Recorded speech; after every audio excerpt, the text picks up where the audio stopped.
வணக்கம் ஃப்ரெண்ட்ஸ், சூரியன் எஃப்எம். உங்கள் சூரியகுமார். இப்போ தான் முறை நம்ம சேனல் பார்க்கணும், மறக்காம சப்ஸ்கிரைப் பண்ணிக்கோங்க. தொடர்ந்து நம்ம சேனல் ஃபாலோ பண்ணுங்கள். மறக்காம பெல் ஐக்கனை கிளிக் பண்ணிக்கோ. அப்போ தான் நான் போட போகிற வீடியோஸ் உங்களுக்கு நோட்டிஃபிகேஷன் வந்துட்டே இருக்கும். இப்போ வந்துட்டு பார்த்தீங்கன்னா, மத்திய மாநில அரசுகளை பற்றி ஒரு சில அப்டேட்ஸ் பார்க்க போகிறோம். ஃபஸ்ட்டு பார்த்தீங்கன்னா, மாநில அரசு குரூப் 4 பற்றி பார்க்க போகிறோம். டிஎன்பிஎஸ்சி குரூப் 4 வந்து கடந்த ஆட்சியில் பார்த்தீங்கன்னா, அது வந்து இன்டர்வியூ போஸ்ட்டாக கொண்டு வர்ற மாதிரி எல்லாம் பேச்சு அடிபட்டது. ஆனால் வந்துட்டு இன்றைய தமிழக அரசு வந்துட்டு டிஎன்பிஎஸ்சி குரூப் 4 வந்து நான் இன்டர்வியூ போஸ்ட்டாக தான் கன்டினியூ பண்ணுறாங்க. அதே எஸ்எஸ்எல்சி ஸ்டாண்டர்டில் தான் கன்டினியூ பண்ணுறாங்க. அது மட்டும் இல்லாத பார்த்தீங்கன்னா, அதிகமான வேகன்ஸீஸுக்கு குரூப் 4ல வந்து அதிகமான வேகன்ஸீஸ் கொண்டு வந்துட்டுருக்காங்க. இது ஒரு அப்டேட்டு.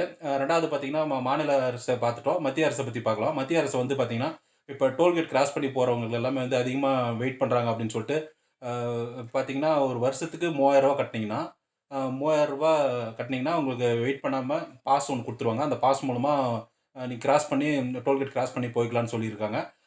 அதே போல வந்து 15 வருஷத்துக்கு ரூ. 30,000 கட்டி பே பண்ணிட்டீங்கன்னா, எப்பவுமே டோல்கேட்ல வெயிட் பண்ணாம போலாம் அப்படின்ற மாரி ஒரு திட்டத்த கொண்டு வரதுக்காக மத்திய அரசு பேசிட்டு இருக்காங்க.